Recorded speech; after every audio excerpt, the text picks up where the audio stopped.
I'm dropping frames. Dropping a lot of frames, actually. Why am I dropping frames? I can turn this off at least. That should help.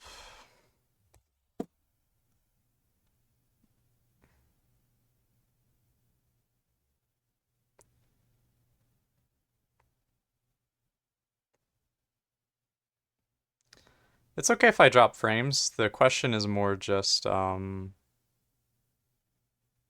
if it's gonna cause my voice to robot, basically.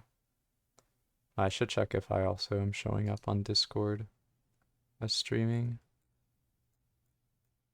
Yes, I have the purple icon. Oh, that's ridiculous. It shows like a preview of my screen on Discord as well. Okay. Huh.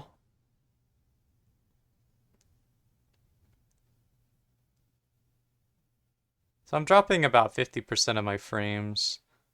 It says my kilobyte is in the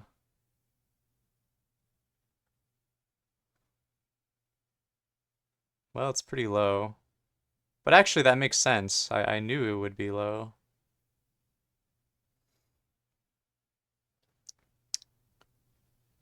Okay. I assume that's minutes I've been streaming. Interesting.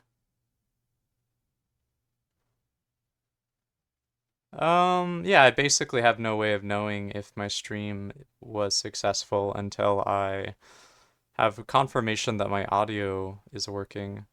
So I'm trying to think of how I could do that.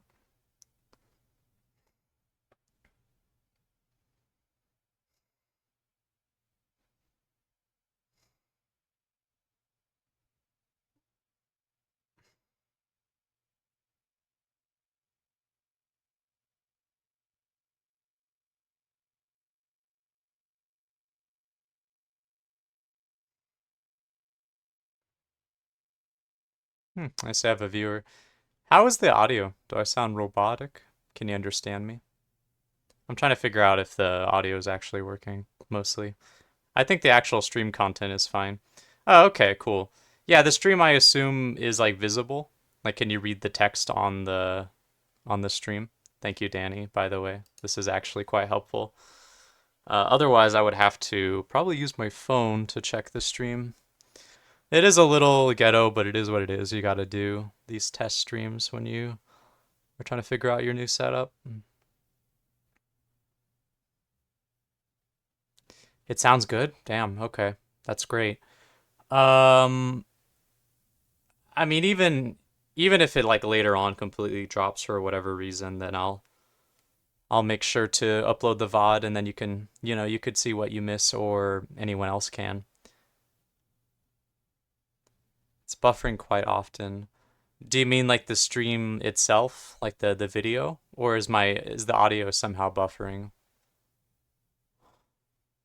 I guess I don't know what audio buffer actually sounds like now that I think about it. Hey Yarworld, it's good to hear from you.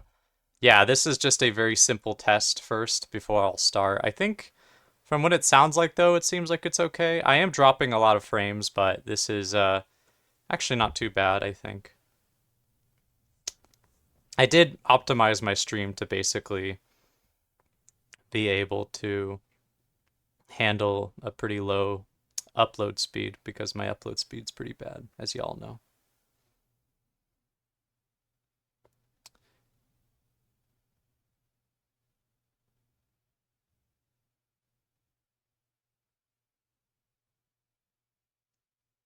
Um, it's not much I can do though, other than just start basically. I'm just looking here to make sure I didn't forget anything.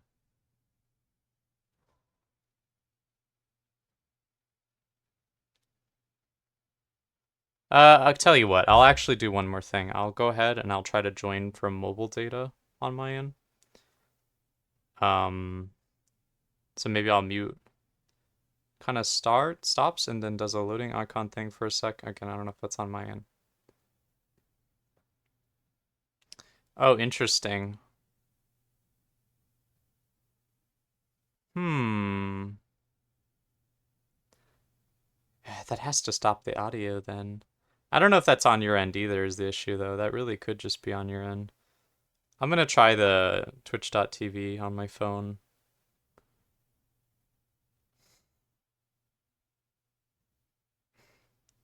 It's apparently okay for Yarweld, which is always good to hear. Okay. Yeah, really quick, let me do this and then I'll actually start the thing. Even if it doesn't work, maybe I'll just do it anyway. And then I can kind of see the damage if there is any for the VOD. If I go here. I always feel like an old person using my phone. I don't know how to navigate anything.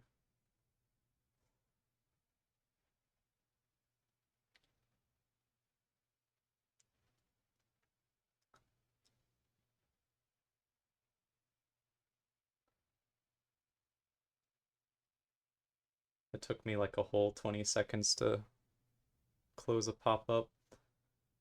Okay, here we go. I'm gonna move the phone away from the mic. I should lower it quite a bit. How does this look on my end? Let's see. If I say something into the mic, is it gonna show up on the audio? You know, I'm testing my audio. Hello, hello. Oh, interesting. Am I even not getting audio? No, but you're definitely hearing me, so I wonder why my phone's quiet. Hello, hello. I'm talking to my mic. Hmm.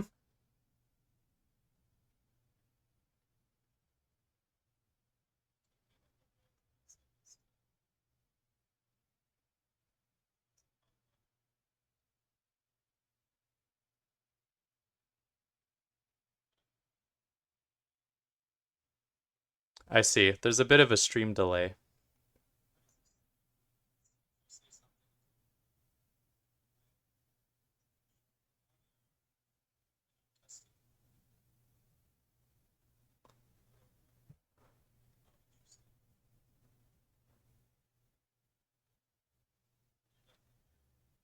Okay, it seems stable, but maybe just delayed by like 10 seconds, basically. That's totally fine.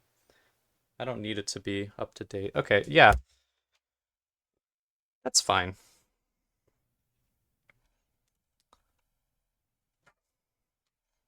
Let me know if you see anything else if you guys stick around. But if you don't, that's fine too. Um, and I guess I'll get started. So let me close that.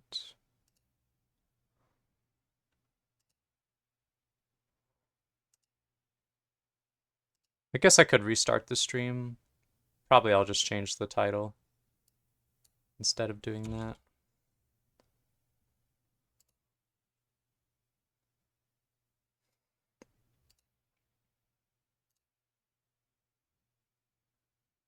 Ah, thanks, sis. I appreciate it.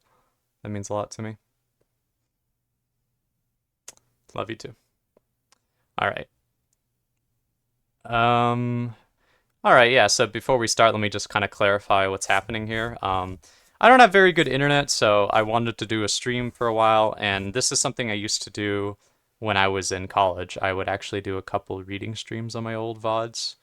Um, you can still find them if you look at my VODs channel, but it was only a couple. I quite mean that. And yeah, I just wanted to do some Animorphs reading because I thought it would be funny. I've never actually read Animorphs in my entire life. I don't really know any anything about it other than the memes of the shapeshifting covers and of course the the fact that there's freaking aliens, I guess. That's pretty much it. I was more of the kind of kid that read like Percy Jackson a little bit, and then I also read like um what was it called? You know, I read all sorts of stuff in elementary, middle, of course, I guess. But my point is that I really didn't read these like 50 book long kind of like you know, children's literature, you know, preteen literature for the most part. Um, the ones that are 50 books, I mean. Okay. Because, yeah, if you didn't know, Animorphs is apparently 54 books long, and then there's, like, also some spin offs. So if we get invested, we'll be here a while. I'll probably also do some other reading things, but that's neither here nor there. We're just doing Animorphs today. I'm going to go ahead and put some music on. I have this playlist here that I just sort of assembled haphazardly from my actual playlist. So it's a subsection of it. It should be music that is mostly appropriate for reading that hopefully doesn't get me copyright claimed. If it does, you can check the VOD's channel and I'll re-upload anything that gets claimed so that we're not like VOD muted. It should be fine. I think the stream looks pretty good. Hopefully should be pretty readable. Yeah, let's just get going. I'm gonna click on this and I'll start reading. And the way this will work is at the end of every chapter I might recap my thoughts. But until then I'm just gonna try to read, you know, clearly, not get interrupted too much, and you know, drink some water type shit. So should be good. So yeah, enjoy your stay. Let's go here. I have to keep this open actually. That's fine. I'm happy with that. Let me click this. Some Toho Cafe to start with. Cause like, I don't know, it's classic, I guess. It's the meme.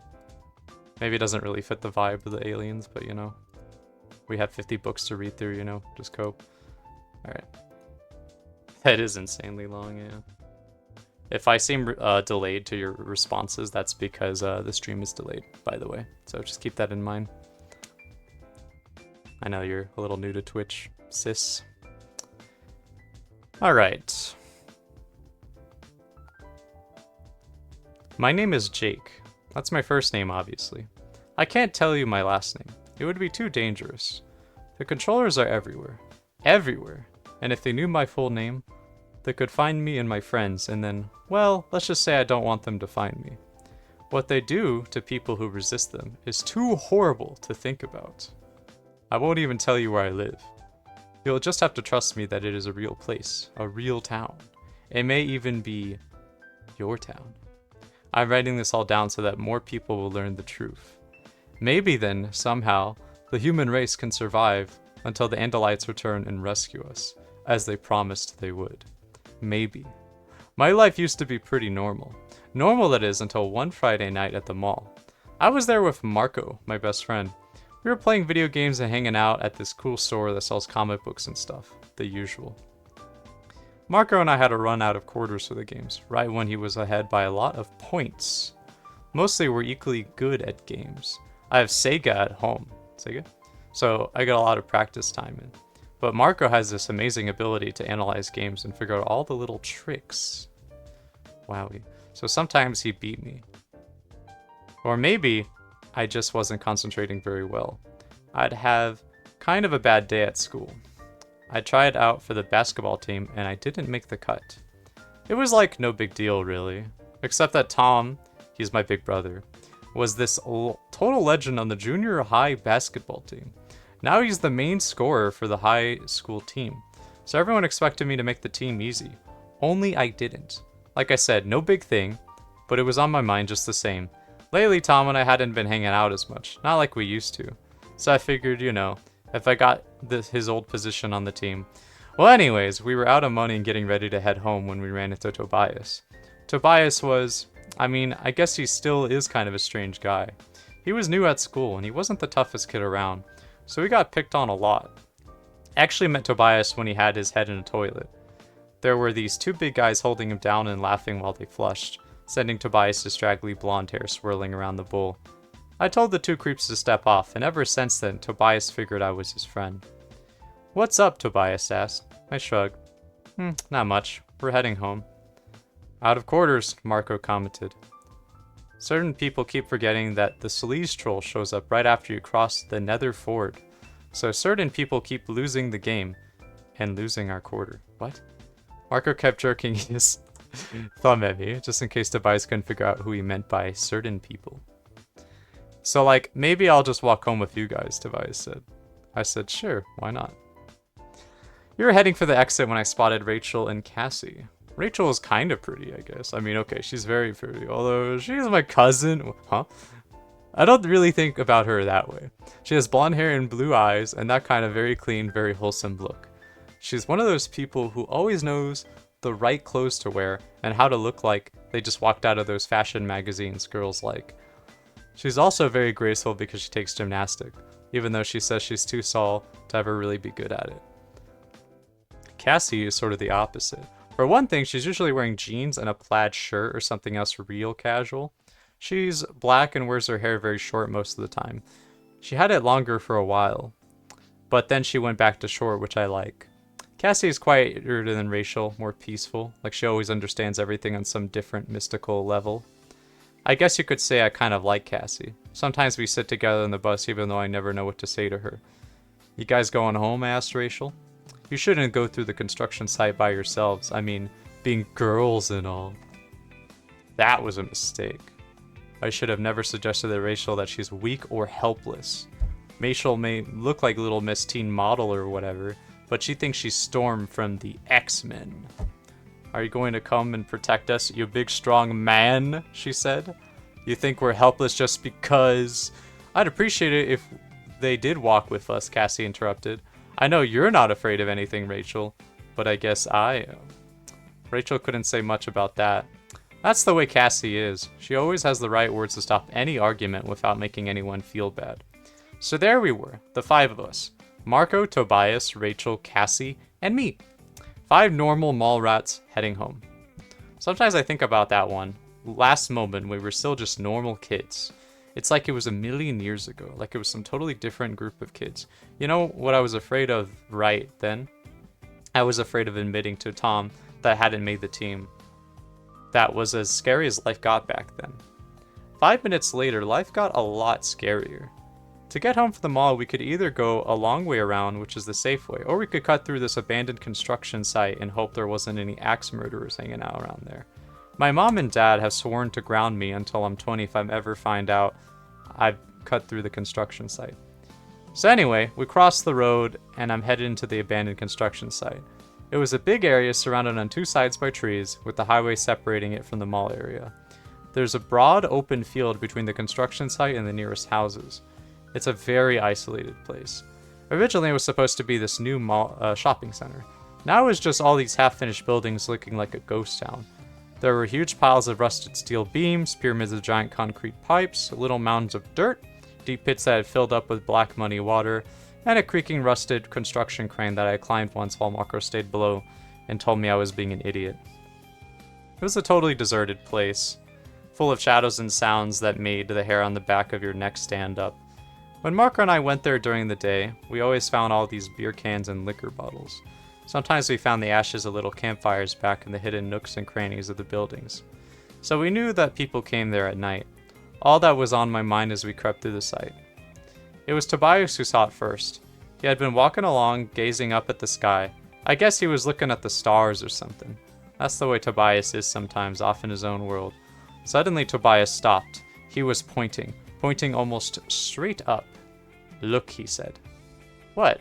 I didn't want to be distracted because I was pretty sure I'd heard the sound of a chainsaw killer creeping up behind us. "Just look," Tobias said. His voice was strange, amazed sounding, but serious at the same time. So I looked up, and there it was, a brilliant blue light that scooted across the sky, going fast at first, too fast for it to be an airplane, then slower and slower. "What is it?" Tobias shook his head. "I don't know." I looked at Tobias and he looked back at me. We both knew what we had thought it was, but we didn't want to say. Marco and Rachel would have laughed, we figured. But Cassie just blurted out right there, "It's a flying saucer." Dun dun dun. That's the end of chapter 1, I think. So, I want to talk for a bit before we continue. There's a lot to say because this is the first chapter, and I've never read one of these before. For starters, I think the monologue at the beginning of the story, it kind of feels... This is the most insane thing I'm going to say all day. It kind of feels like the monologue from something like Catcher in the Rye, where... I don't know, it's very conversational, you know? Which makes sense, because he's like a kid in elementary or middle school. I don't actually know how old he is. I guess I can't really glean. I'm assuming pretty young, though, because he's concerned about arcade games at the mall. I mean, that's just the era this was, though. Malls used to not be dead, fun fact. Tobias and Marco are such like young adult names to have, you know? Like, I think Tobias was like the name of a character in Divergent, which is pretty fun. So yeah, I think basically that those are some comments I have there for sure. What else can I say, really? Oh yeah, you may notice that sometimes I'll say a word wrong, or I'll say like the wrong word, or I'll kind of skip over a word. If that happens, I usually try to just push past it. I find that's usually better than trying to like double back. But if it's like a very egregious error, I'll tend to like repeat the thing. So, you know, excuse me for that. But that's gonna happen, you know, humans make errors. I'm not a professional ebook reader. Although I may be one day. You know, that's the thing. I love, by the way, the sleaze troll in the Netherford. I love the sarcasticness of Marco there, pretty epic. God, there was some other thing that made... Oh yeah, the cousin thing was kind of funny. But, you know, that's just like... That's honesty.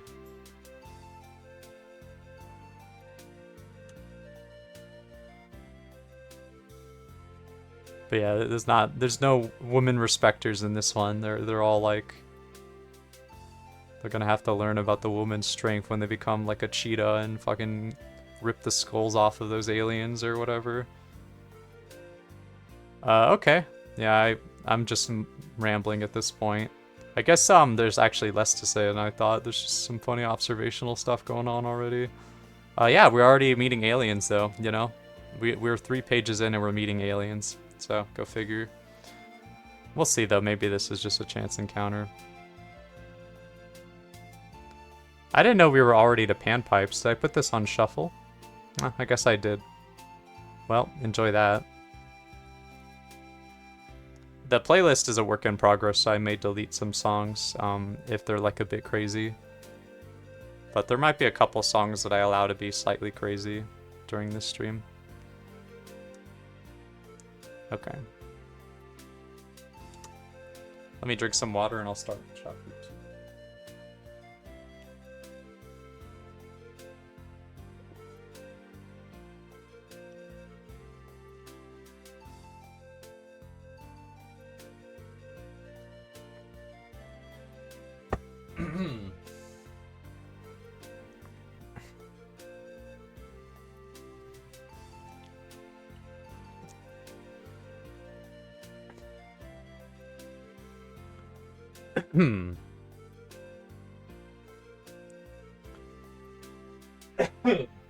Ah.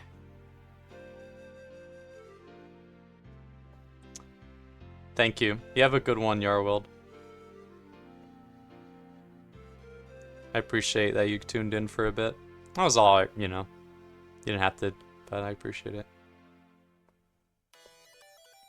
Okay, this song is probably too much, right? I can already tell you. Oh, yeah. Yeah, we're not doing that. How do I do this? Just click delete, maybe? Yeah, sure.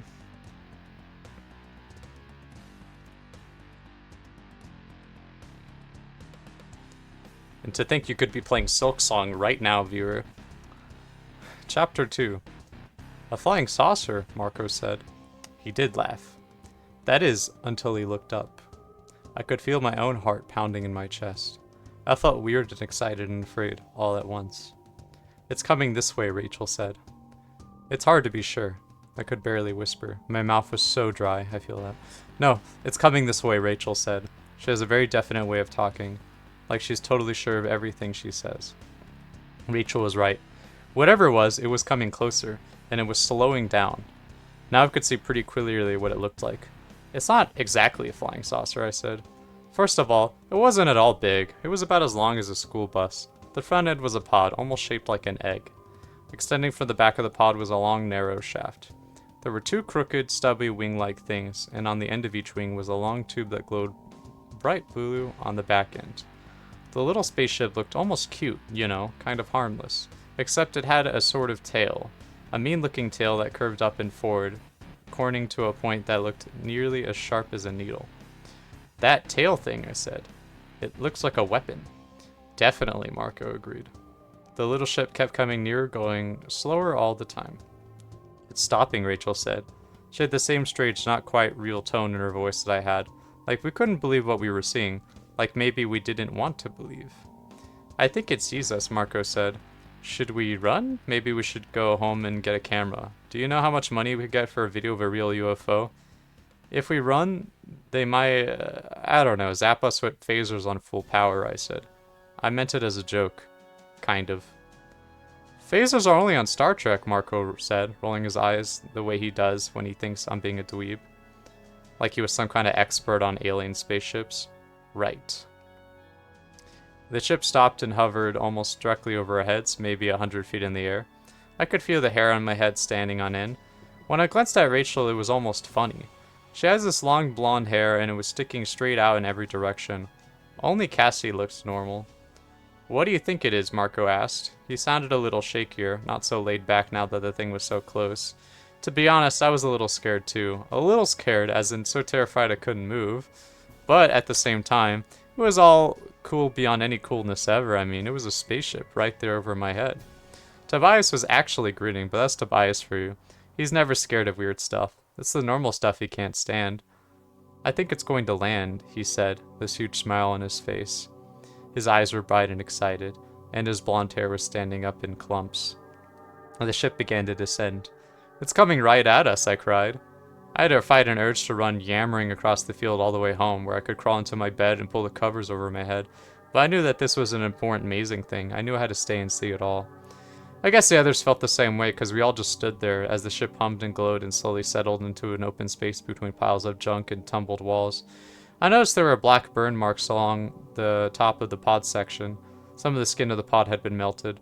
It touched the ground and instantly the blue lights went off. Rachel's hair fell back down onto her neck. It isn't very big, is it? Rachel whispered. It's about, I tried to think, about 3 or 4 times as big as our minivan. We should tell someone, Marco said. I mean, this is kind of major, you know? Spaceships don't just land in the construction site every day. We should call the cops or the army or the president or something. We'd be totally famous. We'd get to be on a Letterman for sure. Yeah, you're right, I agreed. We should call someone. But none of us moved. None of us were just going to walk away from a spaceship. I wonder if we should try and talk to it, Rachel suggested. She was standing there with her hands on her hips looking at the spaceship like it was a puzzle she had to figure out. I mean, we should communicate, if that's even possible. Tobias nodded. He stepped forward and held out his hands. I guess he was showing whoever was in the ship that he wasn't carrying any kind of weapon or anything. It's safe, he said in a loud, clear voice. We won't hurt you. Do you think they speak English, I wondered? Well, everyone speaks English on Star Trek, Cassie said with a nervous laugh. Tobias tried again. Please come out. We won't hurt you. I know. I froze. Okay, I definitely heard someone say, I know. Only there hadn't been any sound. I mean, I heard it, but I didn't really hear it. Maybe this was all a dream. I kind of looked sideways at Cassie. She looked back at me. Our eyes met. She had heard it too. I looked at Rachel. She was turning her head back and forth like she was looking for where that sound, that wasn't a sound, could have come from. I started to get a sick, twisty feeling in my stomach. Did everyone hear that? Tobias whispered. We all nodded at once very slowly. Can you come out? Tobias asked in his loud, talking to aliens voice. Yes. Do not be frightened. We won't be frightened, Tobias said. Speak for yourself, I muttered. The others giggled nervously. A thin arc of light appeared, a doorway opening slowly in the smooth side of the pod part of the spaceship. I stood there, totally hypnotized. I just stared, waiting.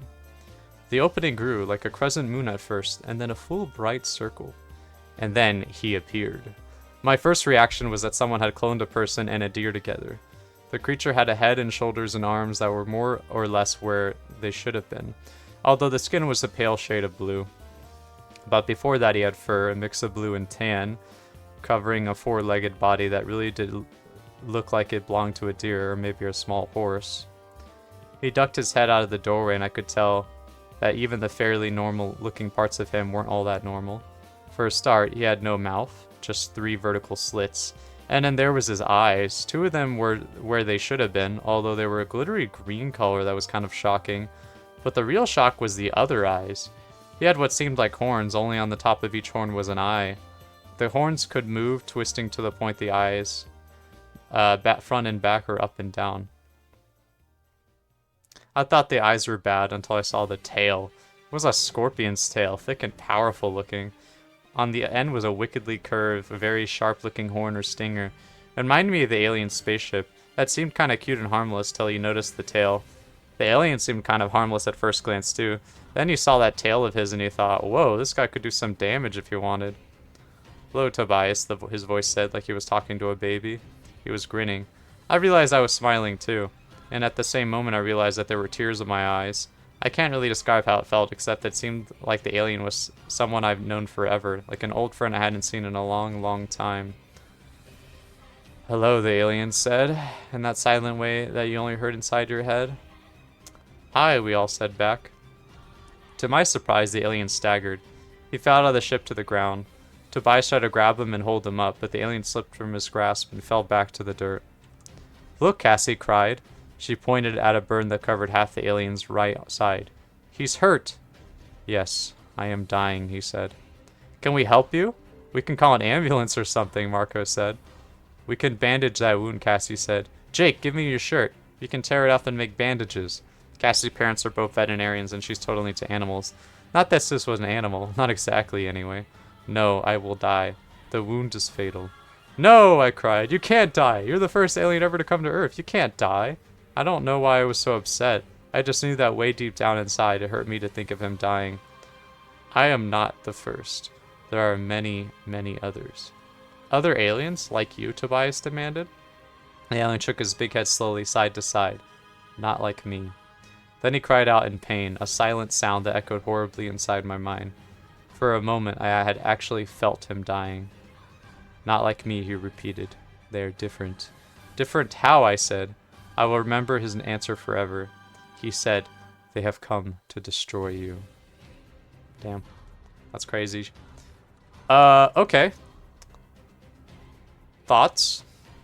My thoughts are that, you know, they're building up the intrigue pretty fast and hard. I mean, yeah, there's an alien who just landed on the planet here in front of these kids, and it's just like, yeah, by the way, there's other aliens and they want to kill you, and I am dying.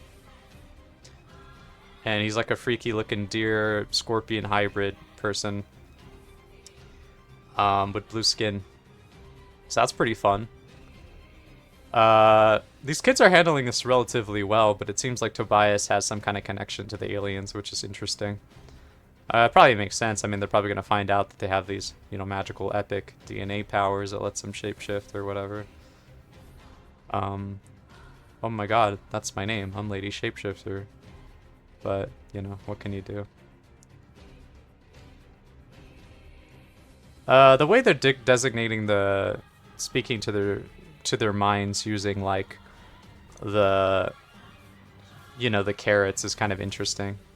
Like the lesser than, greater than symbols. Sort of curious to see how that's gonna play out for the story, how common that will be. But yeah, that's about it for this chapter. I'm gonna have like another breather and then we'll continue. Music's been kind of slapping.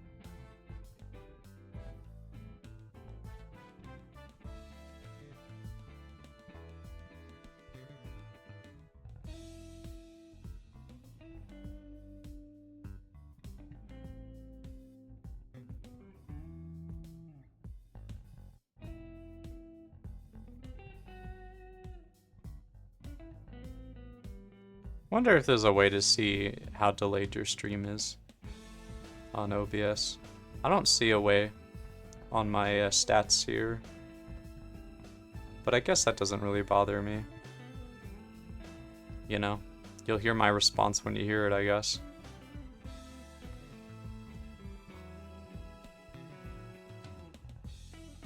It's still better than me streaming locally, or making a recording, that is. Okay, yeah, let's see what this funny alien guy who's dying has to say. Chapter 3. They have come to destroy you. It was strange, the way we all just knew he was telling the truth. No one said, "No way," or "You're making it up." We all just knew. He was dying, and he was trying to warn us of something terrible. They are called Yerks. They are different from us. Different from you as well. Are you telling us that they're already here on Earth? Rachel demanded. Many are here. Hundreds. Maybe more. Why hasn't anybody noticed them? Marco said reasonably. I think somebody would have mentioned it at school. You do not understand. Yerks are different. They have no body, like yours or mine. They live in the bodies of other species. They are. I guess he couldn't think of a word to explain Yerks, so he closed his eyes and seemed to concentrate. Suddenly a bright picture popped into my head. I saw a gray-green slime thing, like a snail without its shell, only bigger, the size of a rat maybe. It wasn't a pretty picture. I'm guessing that was a Yerk, Marco said.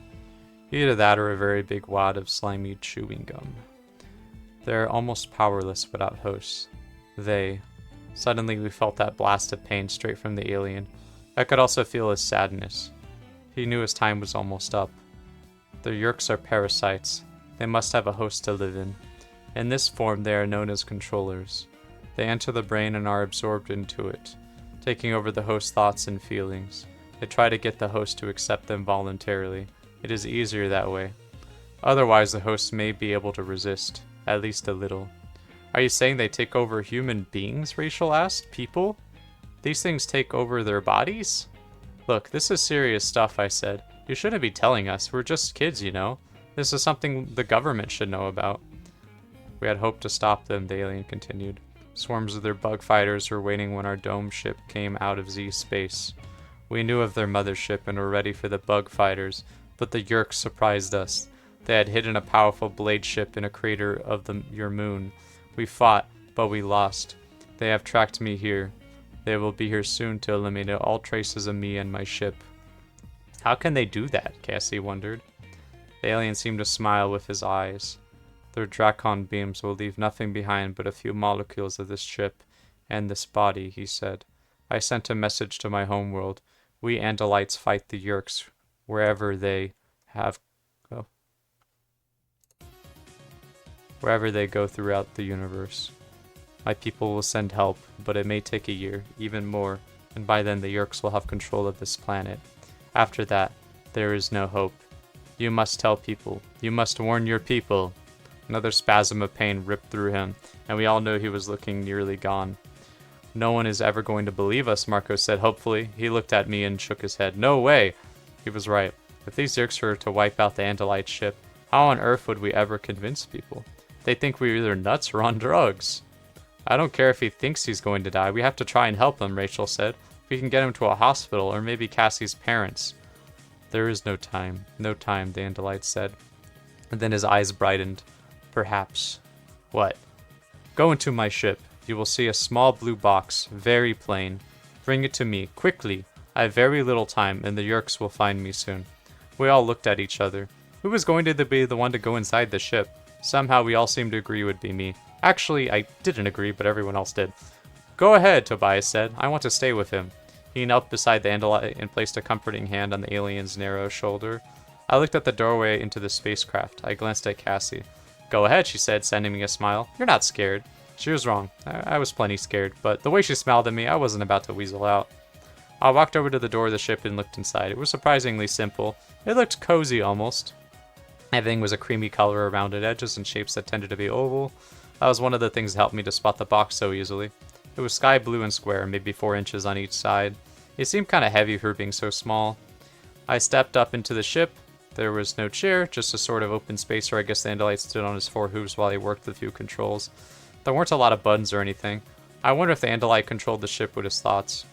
I quickly reached for the box and started to head back outside, but then something caught my eye. It was a small 3-dimensional picture, 4 Andalites standing all together, looking like a strange gathering of deer with solemn faces.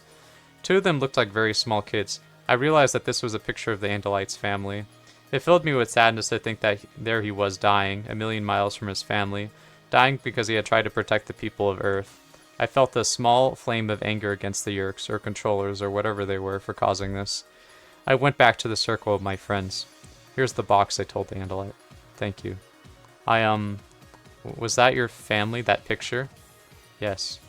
I'm really sorry, I said. What else could I say? There is something I may be able to do to help you fight the Yeerks. What? Rachel demanded. I know that you are young. I know that you have no power with which to resist the controllers. But I may be able to give you some small powers that may help. We all looked at each other, all except Tobias, who never took his gaze off the alien. If you wish, I can give you the powers that no other human being has ever had. Powers? What was that supposed to mean? It is a piece of Andalite technology that the Yeerks do not have, the Andalite explained. A technology that enables us to pass unnoticed in many parts of the universe. The power to morph. We have never shared this power, but your need is great. Morph? Morph how? Rachel asked, her eyes narrowed. To change your bodies, the Andalite said. To become any other species. Any animal. Marco laughed derisively. Become animals? Marco isn't the most accepting person in the world. You will only need to touch a creature to acquire its DNA patterns. And you will be able to become that creature. It requires concentration and determination. But, if you are strong, you can do it. There are limitations, problems, dangers even. But there is no time to explain it all. No time. You will have to learn for yourselves. But first, do you wish to receive this power? He's kidding, right? Marco asked me. No, Tobias said softly. He's not kidding. This is nuts, Marco said. This whole thing is nuts. Yeerks and spaceships and slugs taking over people's brains and Andalites and the power to change into animals. Give me a break. Yeah, it is beyond weird, I agreed. We're all off the map of weirdness by this point, Rachel said, but unless we're all just dreaming, I think we'd better deal with this. He's dying, Tobias reminded us. I'll do it, Cassie said. That surprised me. Cassie isn't usually so quick to decide, but I guess like Tobias, she felt the truth of what like the Andalite was saying. I think we should all decide together, I suggested, one way or the other. What's that? Rachel asked. She was looking up towards the stars. Far, far overhead, 2 pinpoints of bright red lights were shooting across the sky. Yeerks. The Andalite said the word in our minds so we can feel his hatred. Damn. Yeah, no, I mean, they just keep building up the intensity of the thing. I think that it's pretty funny that this guy's like, yeah, we've never given this power to shapeshift to any other species, basically. But, you know, we like the Earth people quite a bit, so we're going to actually give it to these kids to be able to maybe figure this shit out. I guess it's sort of a last resort anyway. Like, if the kids don't figure out how to protect the planet, then, like, you know, whatever. No big loss, right? They learn the secret, but then the planet is overtaken by Yeerks in a year anyway. So I guess in that way, it's sort of a, you know, not that big of a deal to show the kids this thing.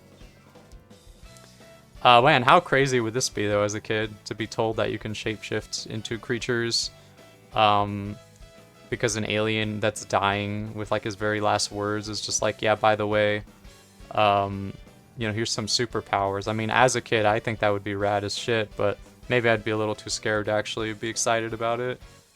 But yeah. I don't know. That's neither here or there, I guess. I think the ship is kind of cool. I like that it's just, like, pretty sleek, you know? Maybe a little bit betraying the, I kind of imagined it looking not that sleek, I guess. I imagined it looking kind of gummed up on the outside. Has a tail, apparently. At least from what I remember. Z Space. Bug Fighters. Yep. Lots of bugs in this story. Nasty looking creatures all over. Alright. Give me a sec.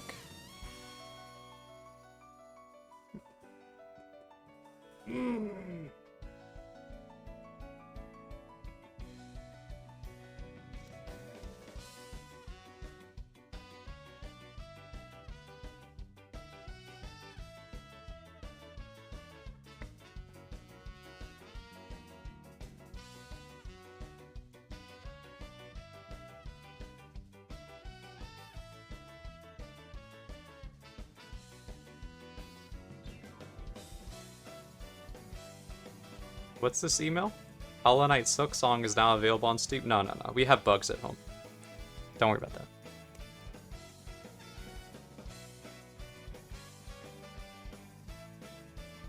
This is a Silk Song at home.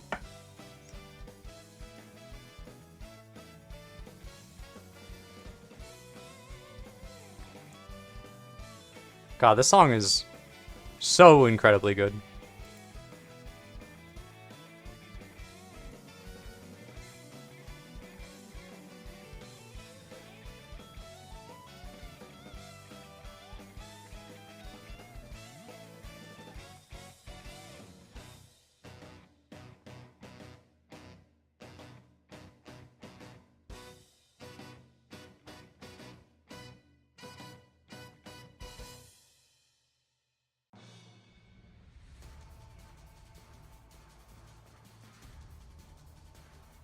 Okay.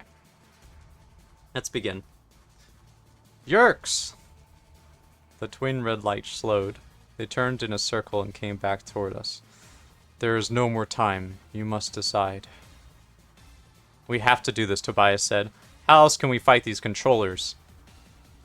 This is so insane, Marco said. Insane! I'd like more time, but we don't have that choice, Rachel said. I'm for it. What do you say, Jay? Cassie asked me. It was odd, like suddenly I was the one who had to decide for everyone. I looked up at the Yerk ship. What had the Andalite called them? Bug fighters? They were circling closer like dogs sniffing for a scent. I looked down at the Andalite and remembered the picture of his family. Would they even know what had happened to him? I looked at each of the people around me. My usually funny, occasionally annoying best friend Marco. Rachel, my smart, pretty confident cousin. Well, smart, pretty, and confident cousin. And Cassie, who everyone knew liked animals more than she liked most people. I have good news, Cassie. Finally, I looked at Tobias. It was weird, the feeling I had at that moment, staring at him. A chill or something. We have to, Tobias said to me.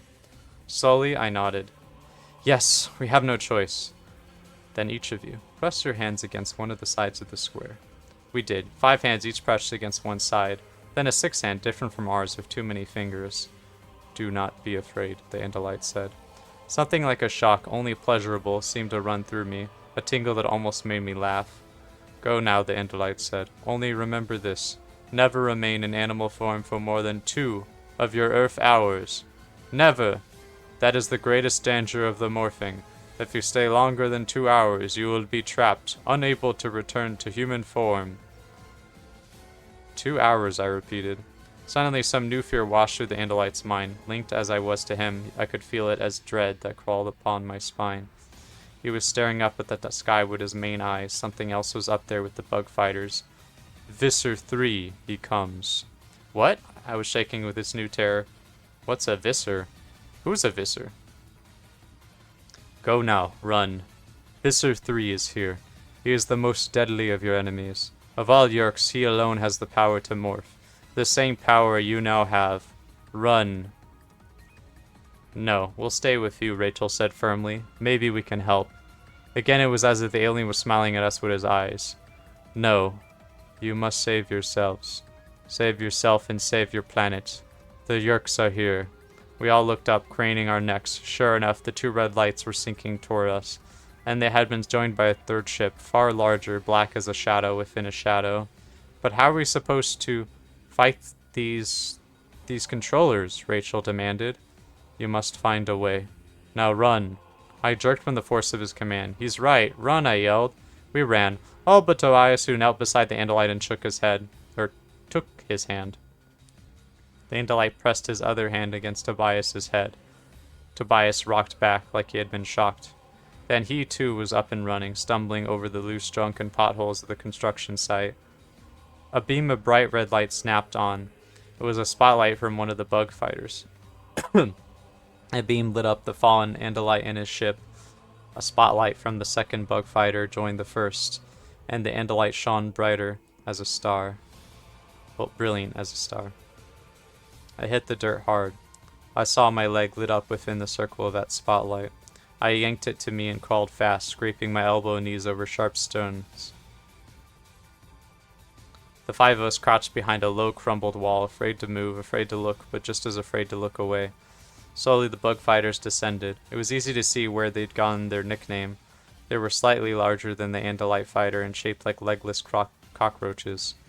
There were small windows like eyes on the forward thrust head of the bug, and on either side of the head were two very long, very sharp, serrated spears.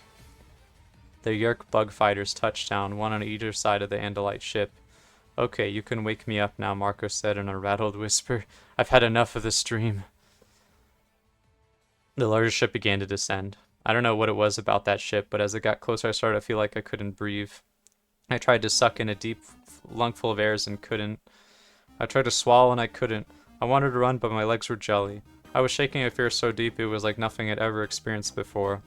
It was the same fear that the Andalite had shown when he realized Visser 3 was coming. The ship settled toward the ground. It looked like it was going to land directly in a big rusted earth mover parked there.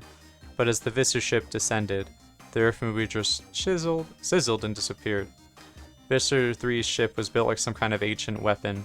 It reminded me of one of those battle axes the old-time knights used when they were hacking off the heads of their foes. But there was a main part, like the handle of the axe, with a big triangular point on the front. That part had to be the bridge. At the rear were two huge scimitar wings. It was 8 or 10 times the size of the bug fighters. The blade ship landed. A door opened. Cassie started to scream. I clamped my hand over her mouth. They leaped from the ship, whirling and thrusting and slicing the air, creatures that looked like walking weapons. They stood on two back-bent legs and had two very long arms. On each arm there were curved horn blades growing out of their wrists and elbows. There were other blades at their bent back knees, and two more blades at the end of their tails. They had feet like a Tyrannosaurus Rex. But it was the head that got your attention. A neck like a snake, a mouth that was almost a falcon's beak, and from the forehead, 3 dagger-like horns raked forward. Hork-Bajor controllers. I jumped, hearing the Andalite's words on my mind again. They were fainter than before, strained, like someone yelling from far away. "Did you guys?" I asked. Rachel nodded. "Yeah. The Hork-Bajor are good people, despite their fearsome looks," the Andalite said. "But they had been enslaved by the Yerks. Each of them now carries a Yerk in his head. They are to be pitied." "Pity, right," Rachel said grimly. "They're walking killing machines. Look at them." But our attention was drawn away by a new form that crept and slithered and shimmered out of the blade ship. "Taxon controllers," the Andalite said. I knew he was trying to tell us all he could, even to the end, trying to prepare us for what we were up against. "The Taxons are evil." "Yeah," Marco muttered. "I think I would have guessed that." They were like a massive centipede, twice as long as a grown man. So big around that if you tried to hug one, your arms wouldn't make it even halfway. Not that anyone would ever want to. They had dozens of legs that supported the lower 2/3 of their bodies. The top third was held upright, and there were the rows of legs became smaller, with little lobster claw hands. Around the top of their disgusting tubular bodies were 4 eyes, each like a wiggling globe of red jello. At the very end, pointing straight up in the air, was a round mouth, ringed by hundreds of little teeth. Hork-Bajor and Taxons poured from the blade ship, spreading out around the area like well-trained marines. They were holding small pistol-sized things that were definitely weapons. They formed a ring around the Andalite and his ship. Suddenly, one of the Hork-Bajor came straight toward us. He took one big, bounding step, and he was practically on top of us. I hugged the dirt like it was my last hope. I wish I could dig a hole. I saw a flash of Marco's face. His eyes were huge. His lips were drawn back in what could have been a grin, except that I knew it was an expression of pure terror. Damn. This kid's gonna die. Wow, there's a lot of crazy alien lore going on today.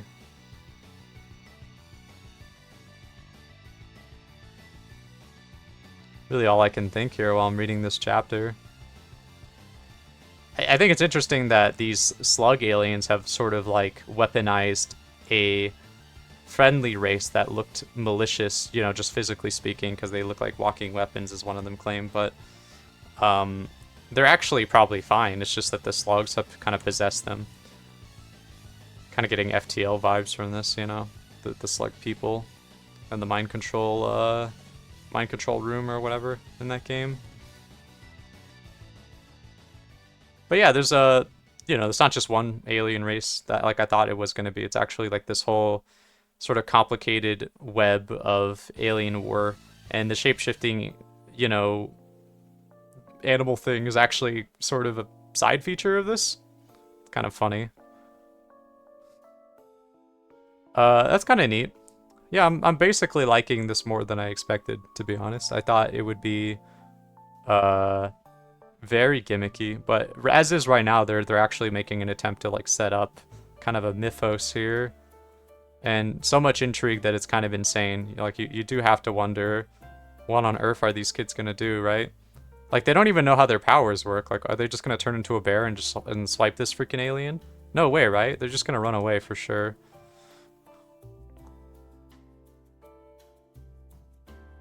So yeah, I guess we're gonna find out.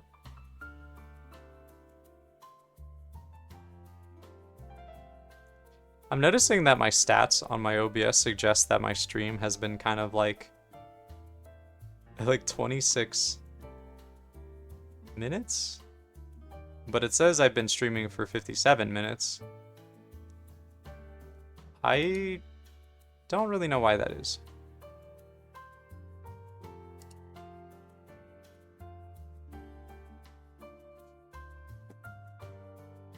At this point, I'm too invested to care, I think.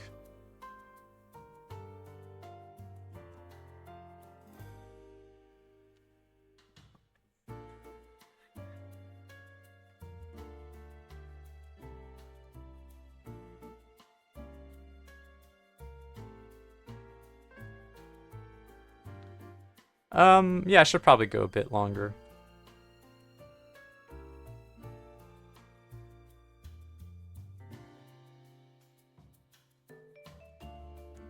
Doesn't have to be a super long stream, just because I want to also check the recording quality and check the other things and upload the VOD.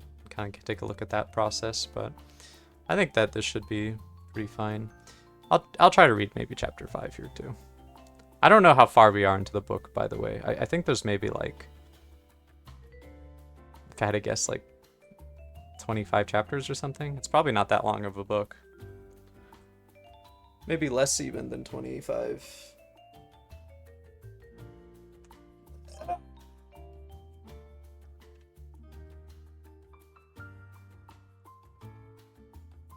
God, what if it's like 10? Alright, let's start. Orc Bajir pointed his gun, or whatever it was, around at the darkness. His snakehead swerved left and right, trying to penetrate the gloom. Silence, the Andalite warned us. Orc Bajir do not see well in darkness, but their hearing is very good. The Orc Bajir moved closer still. He was 6 feet away now, with just a low wall between us. He had to have heard my heart pounding. Maybe he didn't know what the sound was. Maybe he didn't recognize the sounds of 5 terrified kids whose knees were quivering and teeth were chattering. Kids who were breathing in short, sudden gasps. I was sure I was going to die right then.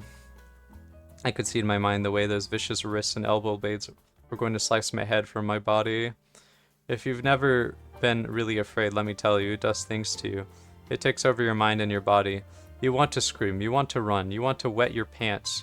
You want to throw yourself down on the ground and cry and beg, please, please, please, please don't kill me. And if you think you're brave, well, wait till you're cowering a few feet away from a monster who can turn you into a coleslaw in about 3 minutes flat. But then the Andalite voice was in my head again. Courage, my friends. And this worm, I don't have any words to explain it. It was just this warmth that spread all throughout me. It was like when you're a little kid and you have a terrible nightmare and you've woken up screaming. You know how you used to feel better when your mom or dad would turn on the light and come in and sit beside you in the bed? That's what it was like. I mean, I was still terrified. The Hork-Bajir was still there, so real and so deadly. I could hear him breathing. I could smell him. But at the same time, I could feel the panic coming under control. I could feel the strength flowing from the doomed Andalite. He was letting us borrow some of his courage, even though he must have been afraid himself. The Hork-Bajir moved away. Something new was coming from the blade ship. Shaking and chattering, I rose high enough to look over the low wall. Every Hork-Bajir and every Taxxon was turned toward the ship now. They're all standing at attention, I whispered. How can you tell? Marco whispered back. Who knows when a jelly-eyed centipede or a walking salad shooter from hell is standing at attention? Then he appeared. Visser 3, the Andalite said. Visser 3 was an Andalite. Or at least he was an Andalite controller. What the? Rachel said. Isn't that an Andalite? Only once has a Yeerk been able to take an Andalite body, the Andalite said. There is only one Andalite controller. That one is Visser 3. Visser 3 walked confidently toward the wounded Andalite. The Visser seemed so much like the Andalite it was hard to tell them apart at first. He had the same mouthless face, the same extra stock eyes that turned here and there, checking out everything in all directions, the same powerful yet sleek four-legged body, and the same wicked tail. But if the Visser looked like in any normal Andalite, he felt different. It was like he was wearing a mask, only you just knew under that fake sweetness of the mask there was something twisted and foul. Well, well, Visser 3 said. I almost had a heart attack when I realized I was hearing the Visser's thoughts. Can you hear our thoughts? Cassie whispered. If you can, we're so dead I don't even want to think about it, Rachel told her. He cannot hear your thoughts, the Andalite said, as long as you don't direct them to him. You hear his thoughts because he is broadcasting them for all to hear. This is a great victory for him, so he wants all to hear. What have we here? A meddling Andalite? Visser 3 looked more closely at the Andalite ship. Ah, but no ordinary Andalite warrior. Prince Elfingandor Serenial Shamtul, if I am not mistaken. An honor to meet you. You're a legend. How many of our fighters have you shredded? 7, or was it 8 by the time the battle ended? The Andalite didn't answer, but I had the feeling maybe it had been more than 8. The very last Andalite in this sector of space. Yes, I'm afraid your dome ship has been completely destroyed. Completely. I watched it burn as it fell into the atmosphere of this little world. There will be others, the Andalite prince said. The Visser took a step closer to the Andalite. Yes, and when they come it will be too late. This world will be mine. My own contribution to the Yeerk Empire, our greatest conquest. And then I'll be Visser 1. What do you want with those humans? The Andalite asked. You have your Taxxon allies. You have your Hork-Bajir slaves. And any other slaves from other worlds. Why these people? Because there are so many, and they are so weak, Visser 3 sneered. Billions of bodies, and they have no idea what's happening. With this many hosts, we can spread throughout the universe, unstoppable. Billions of us. We'll have to build 1,000 new Yeerk pools just to raise Yeerks for half this number of bodies. Face it, Andalite. You have fought well and bravely, but you have lost. Visser 3 stepped right up to the Andalite. I could feel the Andalite's fear, but rather than cower, he fought the pain of his wound and climbed to his feet. He knew he was going to die. He wanted to die on his feet, looking his enemy in the face. But Visser 3 was not done taunting his foe. I promise you one thing, Prince Elfingor. When we have this planet, with its rich harvest of bodies, we will move against the Andalite homeworld. I will personally hunt down your family, and I will personally oversee the placement of my most faithful lieutenants in their heads. I hope that they will resist so I can hear their mind screams. The Andalite struck. His tail whipped up and over so fast you couldn't really see it. The Visser twisted his head aside. The Andalite's tail blade missed the Visser's head by a bare half-inch, but it sliced into his shoulder. Blood, or something like blood, sprayed from the wound. Yes, I hissed. Arg! I could hear the Visser's howl of pain in my head. At the same time, a blinding beam of blue light shot from the tail of the Andalite ship. It sliced into the nearest bug fighter. Hork-Bajir and Taxxon scattered. Even crouching behind the wall, I could feel a wave of blistering heat. The bug fighter sizzled and disappeared. Fire! Visser 3 yelled. Burn his ship! The night exploded into blinding light. Red beams lanced from the blade ship and the remaining bug fighter. The Andalite ship glowed and, with a strange slowness, disintegrated.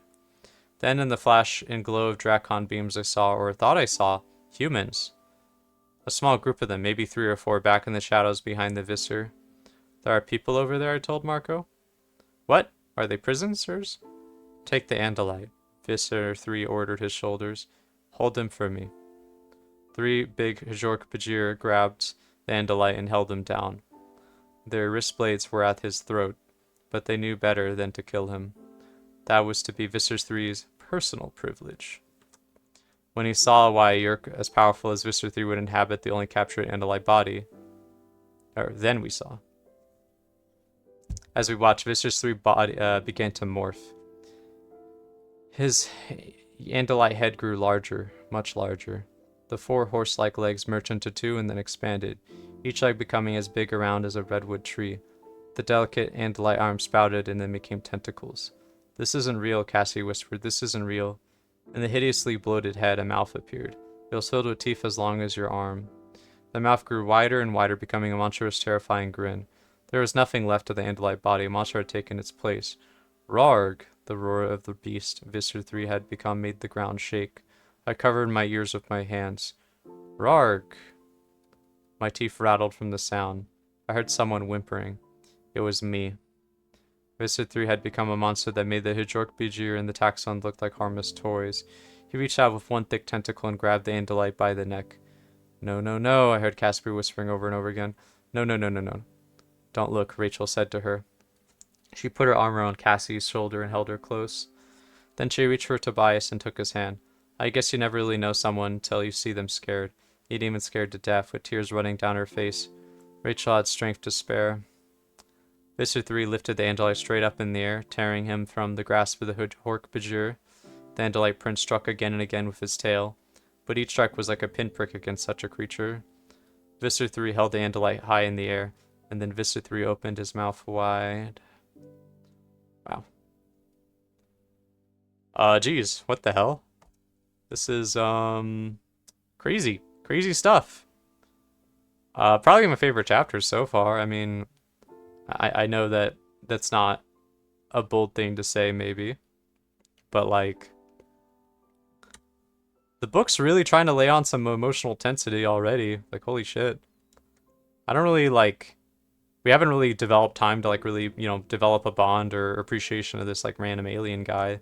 But, you know, I would say that for a pretty short amount of reading that we've done, this is pretty effective use of characters so far. Especially for media that, you know, is Scholastic Book Fair type fare, you know what I'm saying? So yeah, pretty solid. I actually give this book a thumbs up for the demographic that it's going for. I mean, this is the horrors of war, the horror of death, you know, in front of your eyes.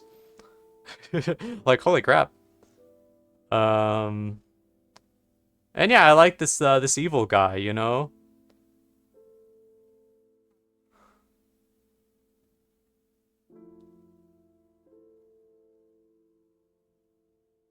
Visser 3. Very cool. Should I stop the stream early? I don't know what early is for me, to be honest. I am the one who decides what to do. I think my voice will give out eventually if I keep going. How long is chapter 6? Not that long. I still might not do it, though.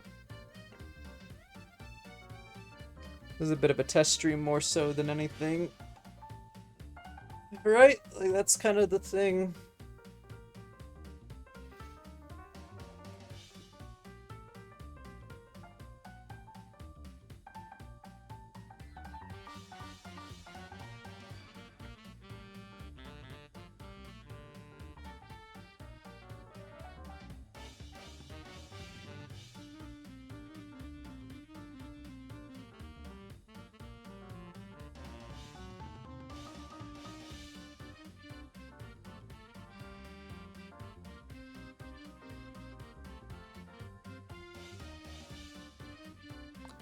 Alright, I've given it some thought, and I think that I would like to probably stop for now, yeah. That was a good stream, though. Just a sort of initial test stream, and then I can see how it uploads, see maybe, I don't know, just check some stuff, I guess. But it seems like it basically is a success. I would have to... I feel like I don't have a way to like really test how well it's streaming to Twitch, admittedly. But maybe it will just kind of vary on different days, too.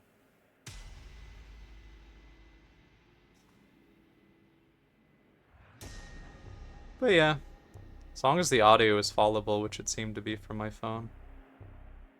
Anyway, y'all take care, you know. Thanks for listening in. I am going to definitely be doing more of this. This is fun. I like the Animorph book. Seems pretty epic, actually. Pretty sicko mode. You know, if I was 10 years old, I would be literally pogging. But I'm pogging a little bit even right now, so just saying. Kind of primo literature here. Alright. Y'all take care. Bye-bye.